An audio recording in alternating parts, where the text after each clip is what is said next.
So for my lesson plan hook, I've decided to use the book for um, Pig the Pug. This can help teach students plot, and it also has the kindergarten standards for KRC3, which is Kindergarten Reading Comprehension Standard 3, and it's has the E in parentheses, so it's important. So I can teach that standard. I have to teach that standard multiple times throughout my teaching year if I teach kindergarten. For my grade level, I have picked kindergarten. The subject is language arts, and I am using this as read alouds, text talks, and vocabulary. In this, I can teach what the vocabulary. Students need to have rich vocabulary so they can improve their reading. Also, text talks, I have sticky notes in here where I'll be asking questions throughout the reading, and it has students actually have to be engaged and have to participate to understand what's going on. And then the read aloud, of course, to have an interesting story for students.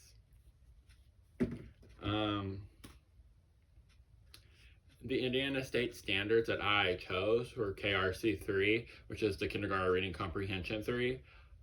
It's identify important elements within a text. Example would be characters, setting, or events. And the lesson objective that I came up with was students will be able to identify the main characters and their traits at 80% accuracy. And for my lesson plan hook, I will basically ask the class, I'll basically say, Pig was a pug, and I'm sorry to say he was greedy and selfish in the most every way. And I would say, okay, class, before we start reading Pig the Pug, has there ever been a time where you were selfish? And that kind of just asks them to explain a time they were selfish. I would probably pick on like 2 to 3 students, so then we could jump right in the story because we also have a vocabulary lesson that I would teach. So over here, I would have Pig the Pug. That has like our vocabulary. They would do part of speech. Then I would go over the definition with them, and then I would also go over an example sentence where they would also have to pick, after we went over all the vocab words, they would have to pick which word goes to make the sentence correct. So I'll start off like, okay, class, and for this also, I'm gonna use the I do it, we do it, and then you do it for students method. We like, okay, class, greedy. Greedy is part of speech. It is an adjective. The definition of greedy is wanting more of something. Example would be toys, candy, or food than you need or should have and not wanting to share with others. Grumble. Its part of speech is verb. Grumble means to complain or make a low, unhappy sound like when you're not happy about something. Proceeded. Part of speech of proceeded is verb. The definition of proceeded is to keep going or move forward like when you continue doing something. So class, now we're going to pick which vocabulary word goes into the sentence. Mason is greedy or grumble because he wants all the cookies for himself. And then I would call on students and they would know Mason is greedy because he wants all the cookies for himself. Then after that, we would circle the word greedy, and then I would call on another student. Then I would say, Katie began to greedy or grumble because it was time to clean up the toys. And they would know the correct answer there would be grumble. And then we would circle grumble. Next, Andy grumbled / proceeded to finish his drawing after snack time.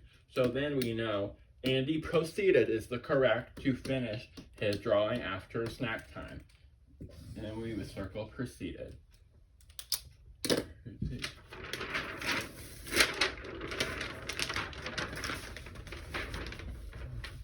Okay, class, we are going to be reading Pig the Pug by Aaron Babley.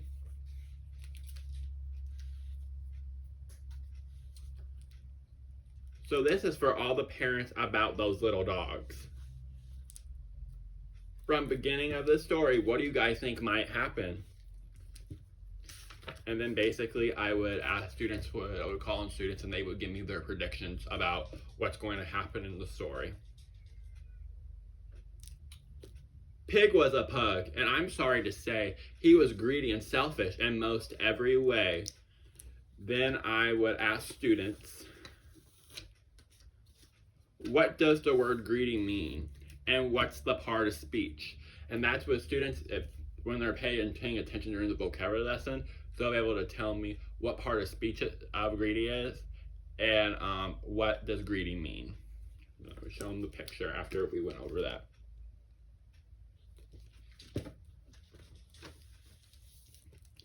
He lived in a house with a wiener dog, Trevor, but when was he nice to him? I'll tell you, never. You've got some great toys there, poor Trevor would say. But Pig would just grumble, they're mine, go away. I would ask the students then, what can we tell about Pig in the story? Students would then, I would pick on maybe one then, because then we could tell, like, they would be like saying like, oh, he's not very nice, he's greedy because he doesn't want to share his toys. And then we also have another vocabulary word, which is what does the word grumble mean and what part of speech, where they would tell me what the word means and what part of speech it is.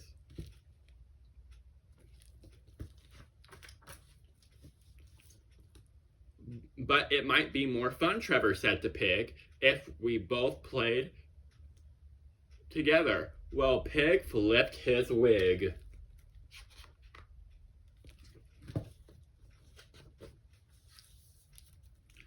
No, they're mine. Didn't you hear? Only mine. You keep your paws off them. They are mine, mine, mine. I know what your game is. You want me to share, but I'll never do that. I won't, and I swear.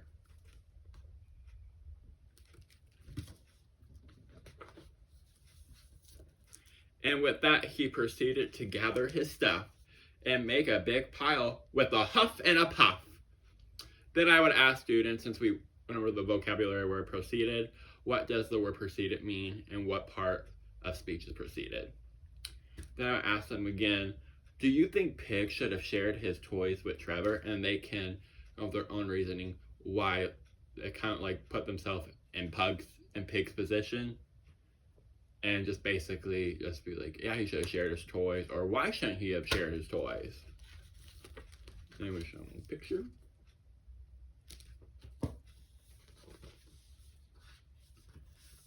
And once he gathered them up in a pile, he howled from the top with a satisfied smile.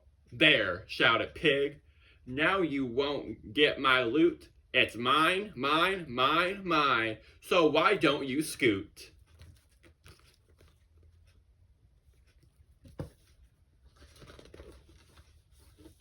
But just at that moment, poor Trevor did see the pile was wobbling. Oh dear me, watch out up there. Good Trevor did cry, but the shame it was.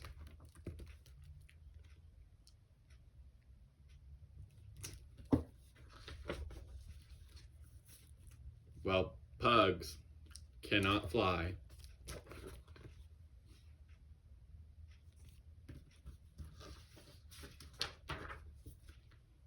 These days, it's different. I'm happy to say it's so very different in most every way.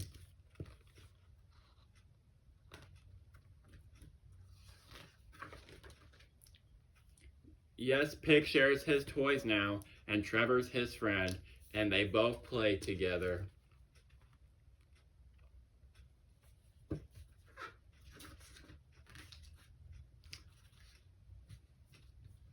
While Pig's on the mend. That end. And then after the story's done, I always like to incorporate either like a quiz about what happened in the story, but also I think if you give a quiz to a student every day, that's not going to help them. I think it would just be repetitive at that point. So I could do like writing assignments, they could do a drawing assignment, like make their own pug. There's a lot of activities that I can do for this. So thank you for watching. That was Pig the Pug.